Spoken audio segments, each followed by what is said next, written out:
नमस्कार, मी संदीप चव्हाण आणि आपण पाहताय सिटी नाऊ। आताची सगळ्यात मोठी बातमी, देशाच्या संसदेच्याच सुरक्षेत मोठी चूक झाल्याचं समोर आलंय। लोकसभेच्या कामकाजावेळी 3 अज्ञात व्यक्ती थेट सभागृहात घुसल्यानं एकच खळबळ उडाली आहे।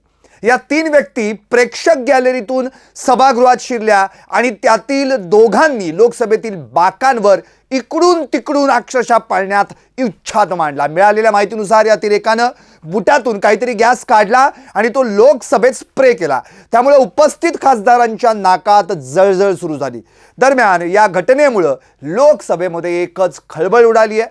या तिन्ही व्यक्तींना सुरक्षा रक्षकांनी ताब्यात घेतले। लातूरचा अमोल शिंदे, सागर शर्मा आणि हरियाणातली कोणतरी महिला आहे, यांच्याकडे नेमके कुणाचे पास होते याची कसून चौकशी सुरू होतीये। आणि खासदार अरविंद सावंत यांनी या संदर्भात जी काही माहिती दिली त्या संदर्भात त्यांनी असं स्पष्ट सांगितलं की लोकसभेत 0 प्रहराचं कामकाज सुरू होतं आणि अचानक प्रेक्षक गॅलरीतून 3 जण खांबाला धरून लटकले होते। त्यातील 2 जणांनी खाली उड्या घेतल्या आणि ते लोकसभेतील बाकांवर इकडून तिकडून पळत सुटले। अर्थात त्याच वेळी 3ऱ्या व्यक्तीनं बुटातून काहीतरी गॅसचा फवारा केला, त्यामुळे उपस्थित खासदारांच्या नाकात आणि डोळ्यांमध्ये जळजळ सुरू झाली। त्यानंतर सभागृहाचं कामकाज तातडीने तहकूब करण्यात आलं। सुरक्षा रक्षकांनी या तिघांनाही ताब्यात घेतलंय। अर्थात पुढे नेमकी त्यांच्यावर काय कारवाई होणार आहे या संदर्भात अजून माहिती मिळालेली नाही, पण या तिघांनी कोणत्याही ज्या काही घोषणा दिलेल्या आहेत किंवा त्या संदर्भात जो काही गोंधळ घातलेला आहे त्याची देखील चौकशी करण्यात येणार आहे। त्यामुळे ते नेमके या ठिकाणी कशासाठी आले होते याचा अंदाज काही लागू शकत नाहीये। अर्थात या संदर्भामध्ये खलिस्तानी दहशतवादी गुरपतवंत सिंह पन्नू यानं देखील 6 डिसेंबर रोजी एका व्हिडिओच्या माध्यमातून 13 डिसेंबर किंवा त्याआधी भारताची संसद हादरून जाईल अशी धमकी दिली होती।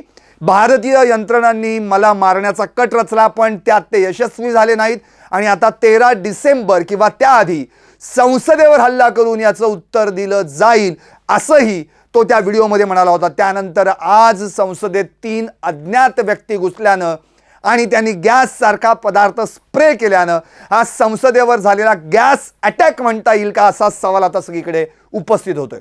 विशेष म्हणजे आजच्याच दिवशी म्हणजे 2001 साली 22 वर्षापूर्वी संसदेवर दहशतवादी हल्ला करण्यात आला होता।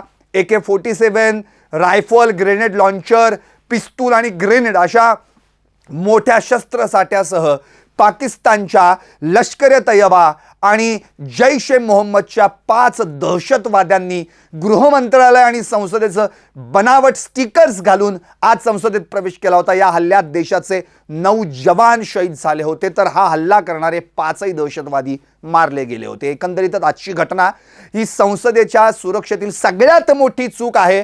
संरक्षण यंत्रणा काय करत होत्या, CRPF आणि आणखी अशा 3 दलाच्या तुकड्या भेदून पुढे जायचं असतं आणि दहशतवादी घुसणं वेगळं आणि भारतातलेच हे जे कोण 3 अज्ञात व्यक्ती आहेत हे थेट संसदेत जातात काय, प्रेक्षक गॅलरीतून लोकसभेच्या बाकांवर उड्या मारतात काय, तिथं उच्छाद मांडतात काय, गॅस स्प्रे करतात काय, हा सगळा जो काही घटनाक्रम जर आपण पाहिला तर खरं म्हणजे आज देशाच्या संसदेच्या सुरक्षेमध्ये प्रचंड मोठ्या प्रमाणावर ही चूक आहे असंच म्हणता येईल। हे नेमकं का घडलं याचा आता तपास होणं गरजेचं आहे। कोणत्या खासदाराच्या माध्यमातून त्यांना हे पास मिळाले, ते आत प्रेक्षक गॅलरीत बसले होते, तिथून त्यांनी थेट खांबाला लटकून कशा काय खाली बाकांवर उड्या मारल्या, अशा वेळी खासदारांनी ऐनवेळी काय केलं। त्यावेळी पीठासीय अध्यक्ष राजेंद्र आगरवाल होते, त्यांनी तात्काळ लोकसभेचं कामकाज तहकूब केलं, पण खासदारांमध्ये जी एक भीती, दहशत निर्माण झाली, गोंधळ निर्माण झाला, सगळे खासदार बाहेर आले। नंतर या तिघांना देखील पकडण्यात आलं, अटक करण्यात आलेली आहे। त्यामध्ये अमोल शिंदे हा लातूरची एक व्यक्ती आहे, सागर शर्मा आणखी एक व्यक्तीचं नाव घेतलं जाते, एक हरियाणामधली महिला आहे, हिला देखील या ठिकाणी अटक करण्यात आलेली आहे। त्यावेळी बाहेर देखील ते घोषणा देताना दिसत होत्या आणि त्यांनी अक्षरशः म्हणजे पिवळ्या रंगाचा असा कुठला तरी गॅस आहे, त्याचा फवारा मोठा उडालेला आहे, गॅस त्यांनी स्प्रे केलेला आहे, तो बाहेर देखील आपल्याला गॅस स्प्रे होताना आपण पाहिलेला आहे। आणि हे सगळं होत असताना म्हणजे स्प्रे कॅन्डल्स आपण ज्याला म्हणू, याचा वापर नेमका त्यांनी कसा केला ते घेऊन प्रत्यक्षात लोकसभेच्या प्रेक्षक गॅलरीत ते कसे काय बसले, संरक्षण यंत्रणा काय करत होती। आणि आजच्याच दिवशी आपल्याला आठवत असेल की 22 वर्षांपूर्वी जुन्या संसदेच्या इमारतीवर मोठ्या प्रमाणावर हल्ला झाला होता, तो दहशतवादी हल्ला होता। जैश-ए-मोहम्मद, लष्कर-ए-तैयबा, पाकिस्तानच्या दहशतवादी संघटनांना तो हल्ला केला होता आणि या हल्ल्यात आपले 9 जवान शहीद झाले होते। 22 वर्ष पूर्ण झाली त्या घटनेला आणि नेमका आजच हा दिवस का निवडण्यात आला। हे तिघं कोण होते, या तिघांचा याच्या मागचा हेतू काय होता। भरे ओमप्रकाश बिर्ला जे संसदेचे अध्यक्ष आहेत त्यांनी स्पष्टपणे सांगितलं आत्ता की यामागे कोणताही आपल्याला धोका पोचवण्याचा हेतू नव्हता. असं असलं तरी इथपर्यंत यांची मजल कशी गेली, हे तिघं होते कोण, सिव्हिलियन्स होते का, आणि त्या संदर्भामध्ये यांच्या मागं कुणाचा काही हात आहे का, या तिघांनी आत्ता जे काही संसदेमध्ये घडवलेलं आहे त्या पार्श्वभूमीवर भले संसदेचं कामकाज तहकूब करण्यात आलं असलं तरी महाराष्ट्रात देखील नागपूरमध्ये हिवाळी अधिवेशन सुरू आहे. त्या ठिकाणी देखील सुरक्षा यंत्रणेत वाढ करण्यात आलेली आहे. आणि या ठिकाणी आपल्याला विधानसभेचे अध्यक्ष राहुल नार्वेकर यांनी तर आता थेट आमदारांना फक्त केवळ आणि केवळ 2च पास दिले जातील असं म्हटलेलं आहे. तर विधान परिषदेच्या उपसभापती नीलम गोऱ्हे यांनी तर थेट आता पासेसच बंद केले जातील असा निर्णय घेतलेला आहे. आणि अजून हिवाळी अधिवेशन 20 तारखेपर्यंत चालणार आहे, त्यामुळे तिथली सुरक्षा यंत्रणा अत्यंत महत्त्वाची आहे. देशाच्या लोकसभेवर, देशाच्या संसदेवर जर अशा पद्धतीनं हल्ला होत असेल, गॅस अटॅकच म्हणावा लागेल, हा संसदेवरचा गॅस अटॅकच म्हणावा लागेल, कारण की आत थेट तिघजण जात आहेत. त्या ठिकाणी ते बुटातून काहीतरी काढतायत आणि स्प्रे करतात आणि सगळीकडे धूर पसरतोय. काही खासदारांना नाकांना देखील जळजळ झालेली आहे, डोळ्यांना जळजळ झालेली आहे.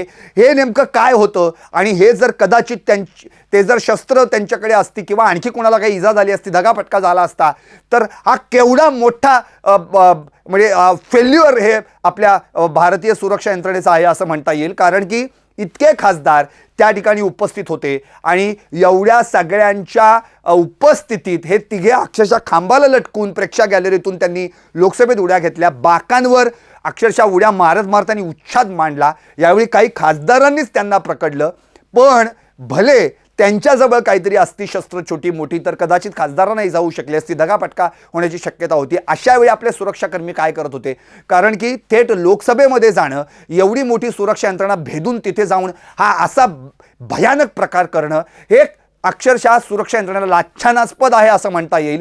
त्यामुळे कोणत्याही परिस्थितीमध्ये आत्ता हे असं का घडलं, ही सुरक्षा यंत्रणा बेसावत का राहिली, ही माणसं नेमकी कोण होती, का यांचा काही कट होता का, किंवा यांच्या मागचा मास्टर माइंड किंवा सूत्रधार कोण आहे, या सगळ्याच गोष्टींचा तपास आता होणं अत्यंत गरजेचं आहे. त्या पद्धतीने पावलं देखील उचलली जात आहेत. पण आजच्या दिवशी म्हणजे ज्या 22 वर्षांपूर्वी 2001 मध्ये संसदेवर हल्ला झाला होता, अगदी तसाच छोटासा हा जो काही प्रकार आहे तो प्रकार या ठिकाणी भले घडला असला तरी तो छोटा किंवा मोठा, सुरक्षेच्या दृष्टीने तो मात्र भयानकच होता. सुरक्षा यंत्रणेतली सगळ्यात मोठी चूक होती. त्यामुळे आता यावर नेमकं काय होणार आहे, हे 3 माणसं कोण आहेत, यात महाराष्ट्रातला अमोल शिंदे लातूरचा आहे, याच्याशी काय संबंध आहे, हरियाणातला त्या महिलेशी काय संबंध आहे, हा सागर शर्मा कोण आहे, या तिघांची माहिती, या तिघांबद्दलची अपडेट्स आता निश्चितच या सगळ्या तपासातून पुढे येतील. पण एवढं मात्र नक्की की जेवढी मोठी इमारत, आत्ता ही नवीनच इमारत होती, नवीन इमारतीतलं हे जवळपास दुसरंच अधिवेशन आहे, आणि अशा वेळी या नवीन इमारत जरी बांधली गेली तरी त्या इमारतीच्या माध्यमातून जी काही सुरक्षा त्या इमारतीला पुरवायला हवी होती त्याबद्दल मात्र भरपूर लूपहोल्स राहिलेले आहेत. आणि त्या बाबतीत आपल्या देशाच्या संरक्षण यंत्रणेवर मात्र आता मोठा म्हणजे आघातच आहे असंच म्हणता येईल. कारण IB कडनं जरी आत्ता सगळी तपास यंत्रणा सुरू असली तरी मात्र ही एवढी मोठी चूक कशी घडली याची उत्तरं आता संसदेतच अक्षरशः सुरक्षा मंत्र्यांनाच, गृहमंत्र्यांनाच द्यावी लागणार आहेत. अर्थातच संसदेवर आज जो काही हा गॅस अटॅक झाला किंवा तिघांनी थेट उड्या मारून आत गॅस लीक करण्याचा प्रयत्न केला, हे तिघे कोण होते याची उत्तरंसुद्धा या माध्यमातून आता या गृहमंत्र्यांना देशाच्या संसदेवर झालेल्या हल्ल्याबद्दल द्यावी लागणार आहेत. पाहत रहा सिटी नाऊ.